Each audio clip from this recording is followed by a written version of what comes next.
Hey everyone, welcome back to my YouTube channel Learn from Basic to Advanced English. I am Shama Rawat. So I have taught you present continuous tense.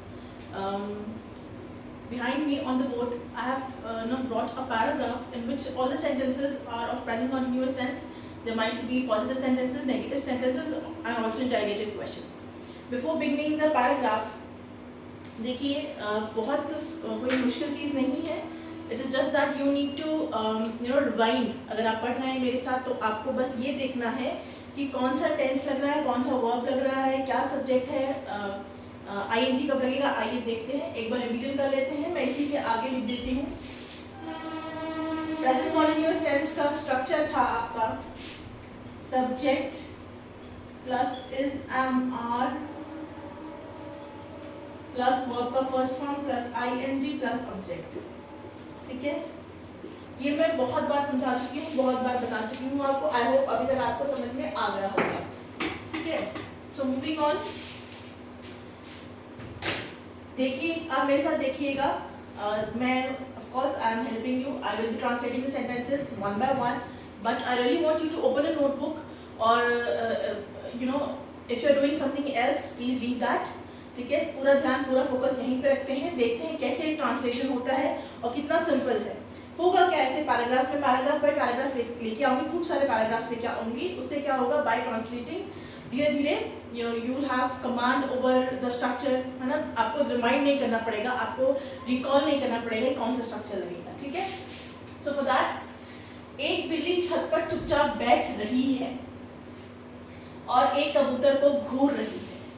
देखिए, दो sentences का मैंने एक में mix कर दिया है, बस और की जगह एंड लगेगा. ठीक है, तो पहले इसको देखते हैं. एक बिल्ली छत पर चुपचाप बैठ रही है. ठीक है, रही है मतलब प्रेजेंट कंटीन्यूअस टेंस है. आइए, एक बिल्ली, वन कैट भी लिख सकते हैं आप, अ कैट भी लिख सकते हैं. Both the words are correct. ठीक है, so I am choosing a cat. Single है ना, तो कैट के साथ क्या आएगा, इज एम आर. सिंगुलर चीजों के साथ हमेशा इज लगता है. अ कैट इज बैठना, बैठ रही है. सिट. ठीक है, सिट आईएनजी लग जाएगा वर्ब के साथ. बैठना वर्ब है ना. सिटिंग की स्पेलिंग होती है SITTING. अब कैट इज सिटिंग क्वाइटली, चुपचाप. कहां पर बैठ रही है, छत पर बैठ रही है, छत के ऊपर बैठ रही है, तो on the terrace. See, I've translated the sentence in such a simple way. This is your subject, this is your verb, okay? Verb plus ing, and this is the remaining part of the sentence. चुपचाप बैठ रही है, छत पर बैठ रही है, और एक कबूतर को घूर रही है ना. चुपचाप छत पर बैठ रही है और एक कबूतर को घूर रही है. घूरने को क्या बोलते हैं, स्टेयर, STARE. एंड और क्या कर रही है, इज स्टेयरिंग.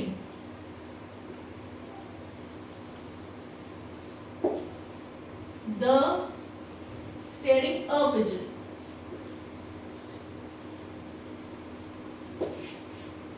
ठीक है, a cat is sitting quietly on the terrace and is staring a pigeon. ठीक है, कबूतर को घूर रही है. कबूतर उड़ने की कोशिश कर रहा है लेकिन अपने पंख को हिला नहीं पा रहा. अगेन रहा, that means again these sentences are example of present continuous tense. रहा है ना. तो आइए देखते हैं, कबूतर उड़ने की कोशिश कर रहा है. अब इसमें सब्जेक्ट क्या है, कबूतर. कबूतर के बारे में बात हो रही है, पिजन. ठीक है, उड़ने की कोशिश करना. अगर होता कबूतर उड़ रहा है तब उड़ना आपका वर्ब हो जाता है ना, लेकिन कोशिश कर रहा है ना. ट्राई, TRY, जिसके साथ ING लग जाए. आइए देखिए, कबूतर उड़ने की कोशिश कर रहा है. द पिजन, अगेन ये सिंगुलर है ना. कैट के साथ भी इज लगा था, इसके साथ भी इज लग जाएगा. तो पिजन इज वर्ब है, कोशिश करना. ट्राई प्लस ING लग जाएगा. The pigeon is trying to fly, लेकिन बट अपने पंख को हिला नहीं पा रहा है ना. हिलाने को क्या बोलेंगे, मूव. ठीक है, मूव, MOVE, मूव. तो वो वर्ब हो जाएगा. ठीक है, अपने पंख को हिला नहीं पा रहा, but able to move its feather. ठीक है, आप इसकी जगह और भी एक सेंटेंस और भी लिख सकते हैं, but it's feather is not moving. ठीक है, उसका पंख जो है वो हिल नहीं रहा. ठीक है, प्रेजेंट कॉन्टिन्यूअस टेंस. बच्चे नीचे खेल रहे हैं. ठीक है, और उन्हें कुछ समझ नहीं आ रहा. बच्चे जो है वो नीचे खेल रहे हैं. Very simple. Okay, the kids और you can say the children. ज्यादा है, बच्चे हैं, बच्चा नहीं है. Okay, so we will write are. The children are. खेलने को क्या बोलते हैं? Play. You will have to add ING to it. ठीक है, this is your verb, this is your ING. The kids are playing. नीचे खेल रहे हैं, है ना. छत पे है कबूतर तो नीचे खेल रहे हैं, तो क्या बोलेंगे? डाउनस्टेयर्स. ठीक है, अगर सिंपल होता बच्चे खेल रहे हैं तो चिल्ड्रन आर प्लेइंग. बच्चे मैदान में खेल रहे हैं, children are playing in the ground. Children park में खेल रहे हैं, children are playing in the park. ठीक है, the children are playing downstairs. और एंड उन्हें कुछ समझ नहीं आ रहा. उन्हें कुछ समझ नहीं आ रहा. एंड दे, क्योंकि ज्यादा है ना, बच्चे हैं, किड्स है. सेकेंड टाइम आप ये यूज करेंगे, बार बार आप बच्चे बच्चे तो नहीं लिखेंगे, किड्स किड्स तो नहीं लिखेंगे ना. अब क्योंकि दे लगाया हुआ प्लूरल है, तो प्लूरल के साथ कौन सा हेल्पिंग वर्ब आता है? Are. They are not understanding. समझ नहीं आना एनीथिंग. उन्हें कुछ समझ नहीं आ रहा है. ठीक है, आप ये भी लिख सकते हैं. आप लिख सकते हैं they are not getting what to do. उन्हें नहीं कुछ समझ में आ रहा है. That will also be correct. ठीक है, मैं खिड़की से ये सब देख रही हूं. मैं खिड़की से ये सब देख रही हूं. ठीक है, आई, मैं हूं. आई के साथ लगता है एम वॉचिंग या लुकिंग.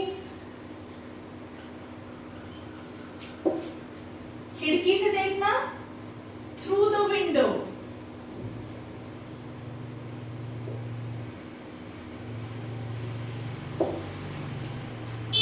मैं खिड़की से सब देख रही हूं. ठीक है, क्या बिल्ली कबूतर पर झपटने की कोशिश कर रही है? अब ये इंटरोगेटिव सेंटेंस हो गया, है ना. अब देखिए पिजन के साथ क्या लगेगा? पिजन के साथ लगता है इज, है ना. तो जब मैंने आपको बताया था जब क्वेश्चन फॉर्म होगा तब क्या होगा? आपका हेल्पिंग वर्ब से ही आपका क्वेश्चन बन जाएगा, है ना. अब ऐसे सिंपल सेंटेंस देखिए, क्या बिल्ली कबूतर पर झपटने की कोशिश कर रही है? तो पहले तो समझिए झपटने को क्या बोलेंगे. झपटने की इंग्लिश होती है पाउंस. POUNCE. ठीक है, अब क्या बिल्ली के साथ कैट के साथ इज लगाया ना हमने. कैट के साथ इज लगाया ना, तो इससे आपका क्वेश्चन फॉर्म होगा कॉन्टिन्यूअस टेंस. ठीक है, इज कैट झपटने जा रही है. Is cat going to pounce at the pigeon. तो क्या वो कबूतर पे झपट जाएगी? ये सेंटेंस आई थिंक मैंने 2 बार लिख दिया है. This cancel this.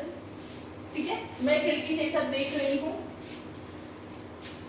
So this was all about the continuous tense. I hope it was you are finding it little easier now in terms when you're comparing yourself. आप पहले कहाँ थे और अभी कहाँ हैं. ठीक है, टाइम में again I will make I'll leave no attempt to make my viewers understand, and I really want my viewers they should be able to converse in English language no matter what. Okay, so this was all about present continuous tense. I will again bring a paragraph about the present continuous tense. अगर कोई doubt है please do not hesitate to ask. Video पसंद आया तो please like share and subscribe. Thank you for watching and being with me.